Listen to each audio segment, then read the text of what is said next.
I'm Jen Cates with the Kaiser Family Foundation, and I'm so pleased that so many of you could be here with us today, including those of you watching on our webcast and on C-SPAN. This will be available archived after this event if anyone wants to watch it again, so thank you. And like many of you in the room, I listened with great interest to the President's State of the Union address, where he talked about a new domestic HIV initiative and the bold goal of eliminating HIV within the U.S. within 10 years. And then learned about some of the details soon thereafter. This, of course, has garnered a lot of attention, bringing a focus back to the epidemic in the U.S., and would mark what would be the first new funding for the domestic epidemic in years, plus the promise that more would come. Almost 3 months from that announcement, what more do we know? What questions are still remaining? And especially, how will it be implemented, which brings us to today's event. Our idea for this event was to hear about the latest on the Ending the HIV Epidemic initiative from HHS, and then have a panel with different perspectives, plus some questions and answers, questions from you, answers hopefully from us, to form a more of a panoramic view of this initiative and how it fits into the larger HIV response in the US. Before I go on, I just want to thank my colleagues at KFF for their hard work to make this happen, particularly Craig Pulowski and Lindsay Dawson and others on the team, and also the communications team at HHS that did the same on their end. On behalf of KFF, I am very pleased to welcome Admiral Brett Giroir, the 16th U.S. Assistant Secretary for Health in the Department of Health and Human Services. He serves as the Secretary's Principal Public Health and Science Advisor, as well as the Secretary's Chief Opioid Policy Advisor.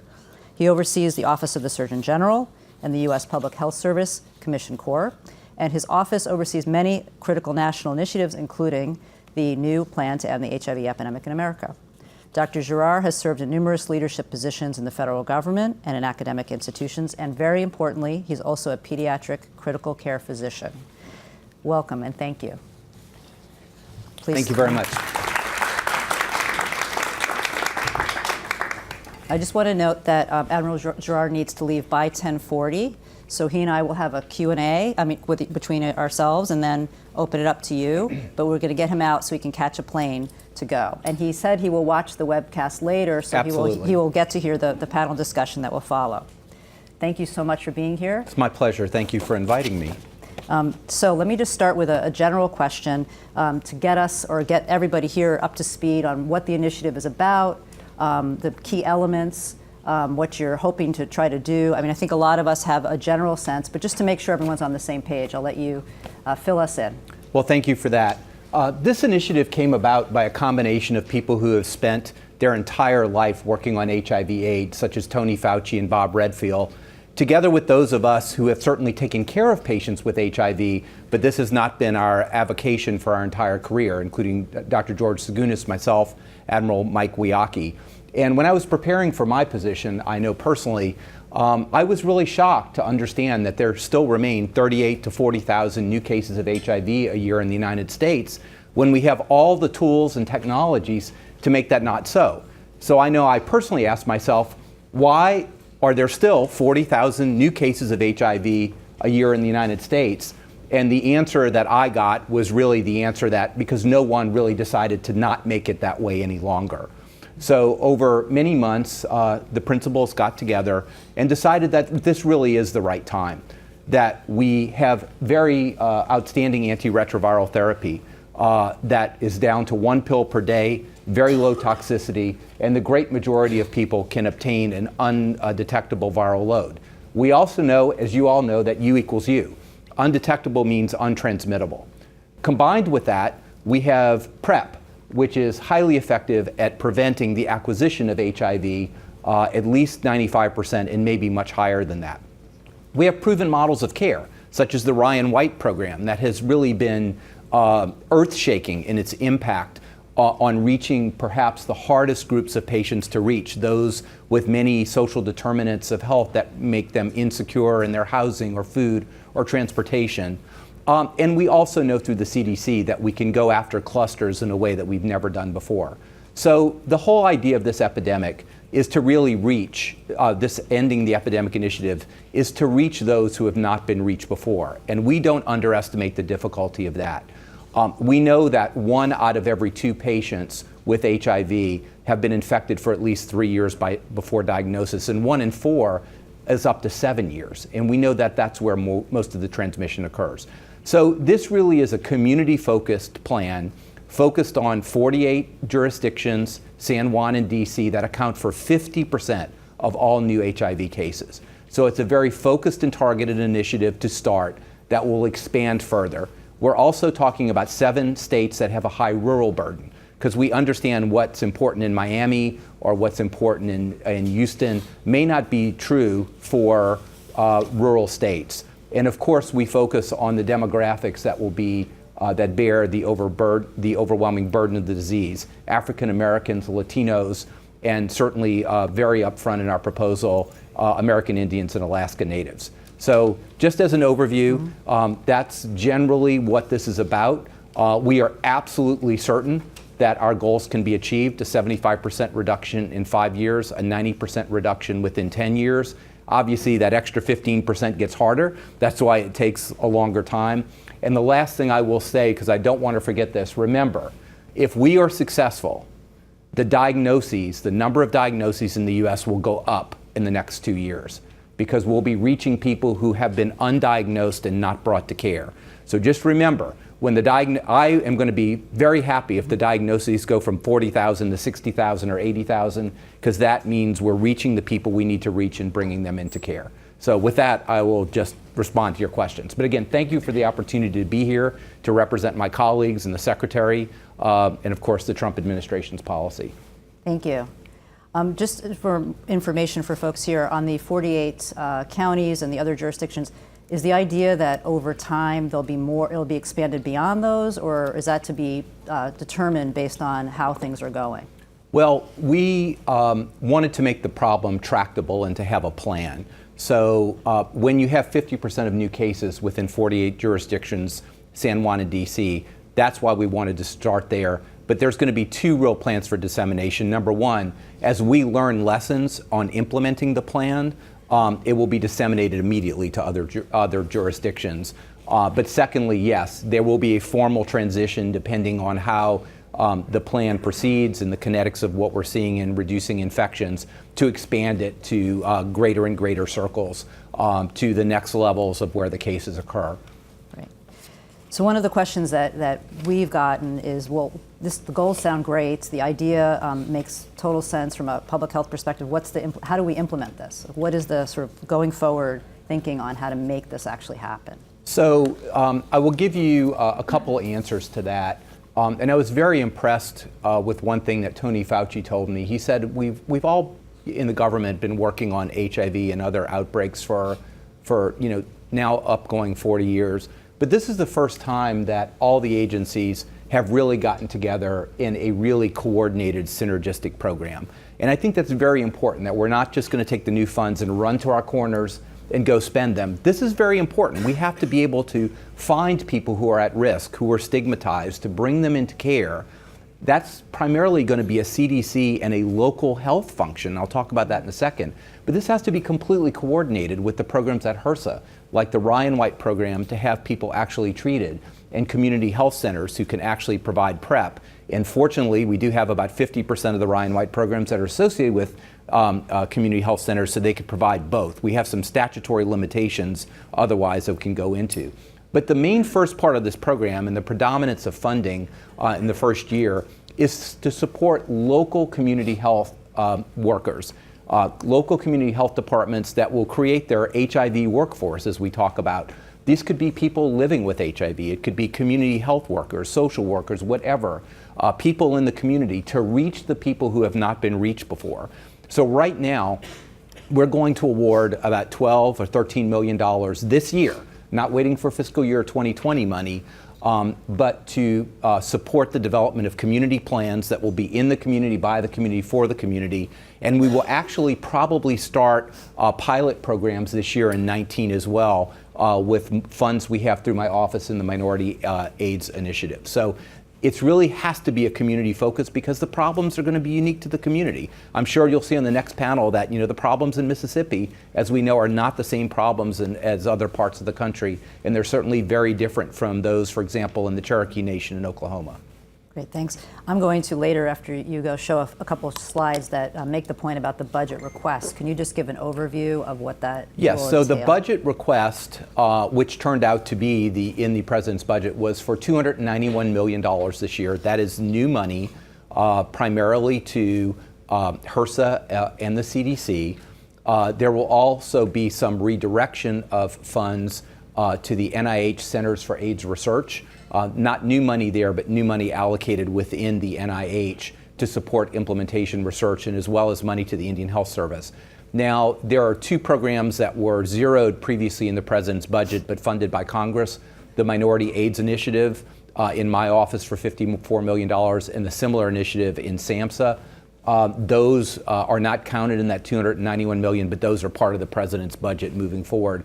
Again, this is the first year of a multi-year program, and budgets come 1 year at a time. But as you can imagine, as more and more people get into care, we need to invest more and more, particularly in the first few years. Over 10 to 15 years, this becomes an enormous money saver, because every person with HIV will have additional health care costs over their lifetimes. But you need that investment up front, because remember, if you have tens of thousands of people there who have HIV but have not been diagnosed, when you bring them into the system, you're going to be preventing new cases, but you'll spend money up front in order to treat them, or to provide PrEP, or to provide whatever necessary services are there. So that was my next question. I know that jurisdictions that are waiting for the funds or hoping that Congress will approve them in 2020 are also thinking ahead. So if we put in new infrastructure or new respond to the initiative, can we be sure what's going to come next? It's always a precarious balance of starting something new when you're not sure will it be there. So is that the intention, is to keep scaling up? So we can't see much further than a few years, but the principals and our really senior staff have outlined a 5-year program, very specifically down to the jurisdiction, down to the coverage levels of people we expect to be entering into the system. And again, nobody can be sure of anything, except I can tell you that the Secretary has made this his #1 priority for the year, adding to his 4 other priorities.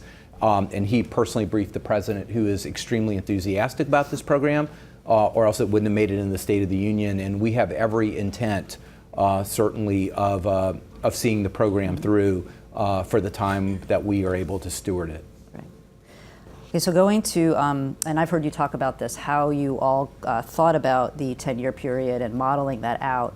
One of the things that I heard you say, and Dr. Fauci and others, is that the approach to sort of figuring out what would this take, assume that everything kind of stayed the same, which is how you do models. For those of us who do models, that's what we do, right? We assume everything remains the same, and then we look forward. Obviously, things are in flux, and one of the things that we've heard from a lot of stakeholders is excitement about the goals, excitement about the direction, and at the same time concern about other things happening in the healthcare environment, such as pulling back on coverage, which is other intention in the president's budget, repealing ACA, Medicaid expansion, moving to reduce that. How do you approach that, or think about the initiative, which has these goals over here and public health approaches, with the larger environment that's shifting or could shift? So let me state up front what our assumptions were, and I'll just talk about our approach. The assumptions were in our proposals, particularly in the 5-year proposal, was that there was no fundamental change in coverage. There would be no tsunami of Medicaid expansion. There would be no tsunami of more people with coverage. And we modeled down to the jurisdiction, to our best availability, who would have Medicaid, who would be privately insured, who would have no coverage or be caught in a gap in non-expansion states. And of course, several of the states that we're targeting are non-expansion states. And that all has to be put into the budget. We assume that people who are caught in between or with no coverage would get their PrEP through community health centers. They would also get their coverage through the Ryan White program. So our budgetary assumptions moving over the 5 years is to put all that money into the program, because of course, what happens on the global level to who gets covered and where and how's it going to turn out from Congress is not in our control. The second response to that question is that we have to be fluid and dynamic. I mean, the world will change. We don't know what's going to happen tomorrow on a number of fronts. So we've set a structure that the 6 main agencies, now including SAMHSA, who has a very important role, that the directors of those agencies sit on a policy team that will be meeting, every month to review the situation with an integrated operations team that includes HRSA and our Office of HIV/AIDS. And of course, we have PACHA now that we announced in, I think, December. Our first meeting would be in March. This was all to coincide with this initiative. It's nice when a plan worked out that way because we weren't sure that the initiative would go forward. So we have a lot of smart people, and we're going to listen a lot about what's needed community to community, because we have to assume this is a dynamic situation. I hope it's not dynamic. We can deal with the assumptions now, but we just have to be fluid and dynamic and responsive. And you just said something I meant to ask you about earlier, which is listening to the community. What's the sort of plan for that part of this? So we've started because I think all of us around the table, at least the principals, we're listeners first. I'm a physician. I'm a pediatric critical care physician, and if you listen to the parents or the grandparents, 90% of your diagnosis is just by listening and understanding. And I think we really have to get smarter by listening. So we are committed to, a listening tour. Bob Redfield and I have been in Atlanta listening to the communities. We were just in Baltimore, where we had a community event where we listened to many, many different groups. Of course, we've met with all the advocacy and patient groups here, but we will be going to at least 1 or 2 of the principals to all of the jurisdictions. We're planning that out over the next few months as we support them either finalizing their community plans. Many communities have HIV plans already, but they have no funding to make that happen. So it's going to be relatively easy to supply funding to them. Other communities are in varying parts of their plans, so we want to work with them. And we have a lot of interesting communities like those in Louisiana who are really trying to do a number of things, like different models on ending HCV, which we know is all sort of part of the same equation, but integrating their workforce to end HCV with their new Netflix model for payment, along with the HIV initiative. So I think there's a lot of exciting ideas and models that we want to learn from, but also to make sure that the jurisdictions can teach each other and learn from each other. And with that reminds me as well that there is a national HIV/AIDS strategy that is in the process, I believe, of being updated. So yes. How is that working in concert or not with the initiative? So there are several strategies that are being developed that really relate to each other. Let me say, first of all, how this initiative relates to the national HIV strategy. This initiative is a subcomponent to the national HIV strategy. So the national HIV strategy being developed, again, in my office, OASH, Office of the Assistant Secretary for Health, is meant to be much more holistic, taking into account all aspects of HIV and need for research and other advancements, whereas this plan is really a subcomponent of that. It is not equivalent to the strategy, it's a subcomponent of the strategy, and by design, we wanted to make sure that that the President and Congress know that no miracles need to happen. We don't need a new vaccine, we don't need a new therapy. Not that we don't want that. If we had a vaccine, that would be great, but we don't need a miracle of science to happen for us to achieve our goals. But there are many interrelated strategies, as you understand. Obviously, I'm the senior advisor for opioid policy, and this is part of this endemic. So about 10% of HIV is associated with IV drug use. So there really is a component we need to bring those together. If you're in an opioid treatment program, you ought to be tested for HIV, you ought to be advised about PrEP, and that's not happening all the time.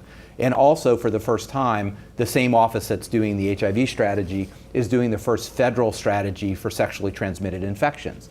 I was shocked that there really wasn't one, and this really falls into our bailiwick as well. There are some estimates that as much as 10% of HIV is associated with the increased risk by sexually transmitted infections. Aside from that, the impact on fertility, on future cancer risks, et cetera, all go up. So these are all independent. They're independent, but they're coordinated. So you're going to see common themes and pieces across all of these strategies. But because of the importance of the diseases, as well as the National Viral Hepatitis Strategy, we believe they deserve their own strategy, but in coordination with the others. Great. So I want to actually now turn to PrEP. Okay. Because we know that that's a key part of this. At the latest estimates, said at the end of 2018, there are almost 200,000 or about 200,000 people Right. in the U.S. using PrEP.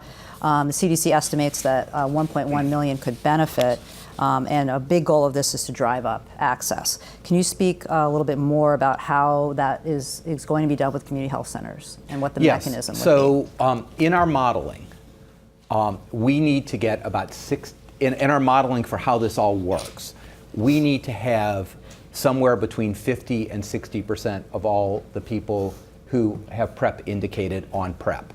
I would love to have 100%, and our goal is going to be 100%, but we really need to get that 50 to 60%, probably a 60% level, which is a significant increase over the 200,000 that we have. So we really envision, of course, I think as your recent surveys show, people have a better understanding about PrEP, but there's still a huge knowledge gap about PrEP. There's a knowledge and implementation gap for both HIV testing and provision of PrEP among the healthcare area. And these are all things we need to fix. But we predominantly think PrEP is going to be administered through this program through community health centers. And because we feel that many of the individuals who will be coming into the system will not have insurance coverage. And community health centers leveraging the 340B program, where we get highly competitive prices, are really the way to go. But of course, there are a lot of things happening in the PrEP world, right? There should be generic PrEP by 2021, generic Truvada. There's a Preventative Services Task Force recommendation with a Grade A recommendation, which there are several steps to go through before this happens, but conceivably within the next couple-year period, that A recommendation would mean that PrEP is provided without out-of-pocket expenses. So there's a lot of things channeling down, but yes, we absolutely, in our models, need PrEP at about 60%. We envision community health centers as the primary delivery for that. And of course, if you don't know about community health centers take care of 27 million people in the United States. They are growing with their ability to do comprehensive care. They do about I think they did 2 million HIV tests last year. They have mental health services, MAT services for opioids, and particularly since we're at the jurisdiction level, Dr. Segunis and his team, I believe, has targeted about 150 community health centers and Ryan White programs that will be sort of the centers within these centers that we focus our effort first. And I think you'll have the opportunity to go into some of those specifics during the panel. Great. So one other thing on PrEP, I know there's a lot of challenges to increasing PrEP access. One I have to ask about is price. Yes. And there's, in the media and others, there's a issue rising and debate about the price of PrEP. Yes. And the issues around patents and ownership and sort of how that's all going to play out. Can you comment at all on that? Well, how it's all going to play out, I can't comment on that, but because I don't know. But I can tell you that drug prices are a major issue for my secretary. Across the board, in the ability to lower costs to patients without all the games and middle people, winning and the patients and the system losing. We are very cognizant about the price of PrEP. The WAC is about $1,600 per month. There are a number of programs now that make that accessible if you're below 500% of poverty level or copay, et cetera, et cetera. But let me just say that number one, we intend to use the 340B program, which allows PrEP to be obtained at a much lower cost to the government, at a substantially lower cost. And we are in, and I can say this because the Secretary has said it, we are in active negotiations with Gilead to try to make PrEP much more available, not just nibbling around the edges, but in a major way. The patent issue, I think, I'm not a lawyer, I don't pretend to be, but we can't, what the department could do would be sue for paying royalties.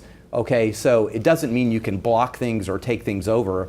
The royalties that would be owed to the department, it'd take years in the making to get that. It really wouldn't make a difference on the pricing. So we're really going down different avenues to try to make sure that the pricing is much lower moving forward. And again, those negotiations are ongoing, and I'm very hopeful that we will have some very positive things to say in the near future. Right. I have one more question before I'm going to let you all start asking your questions. One of the things I've also heard you talk about, but it'd be good to hear, is the recognition that stigma continues to play a role in, as a barrier for people at risk, people living with HIV, to getting the services, feeling comfortable getting the services, or doctors actually wanting to outreach to them. How, in an initiative that's a government initiative, and it's hard to deal with that deep structural challenges, how can you, or how do you envision tackling stigma in this? Yeah, so stigma, Bob Redfield says this, and it's true. Stigma is the enemy of public health across the board, whether you have an opioid use disorder and need to have treatment, or whether you're at risk or have HIV. And if there were an easy answer to this, I think we'd be done with the problem right now. But let me give you just a few thoughts on how we approach it. Number one is, we're talking about HIV as a major national public health issue. And I think when you have people like the Secretary and myself, and it gets to the State of the Union address, talking about it is a very important aspect to it. Number two, treating it as a public health issue, which it is. Number three, it has to be community by community, because the communities do differ. I've been educated a lot on the American Indian issues with stigma. Very similar, although in a different way than the stigma, particularly to MSM, African Americans in the South. So it's got to be a community-based initiative. We've had 2 major phone calls with faith-based organizations, because we think faith-based organizations actually need to be on the team. And I've been very encouraged by what I've heard, that people across the country really want to attack this issue. And I think the people within the principles, I mean, we've always, particularly for clinicians, our only goal is to help people. I mean, I went into medicine to make a difference and to help people in their lives, wherever they are, whatever they do. It's not a judgment of anything. It's just something you need to do. And I think all of us are ready to open our arms, roll up our sleeves, work together on a community-based level to make this happen. And I think it can happen. I've always been an idealist, but also a very realistic implementer. And I absolutely take it as my responsibility to implement this. Thank you.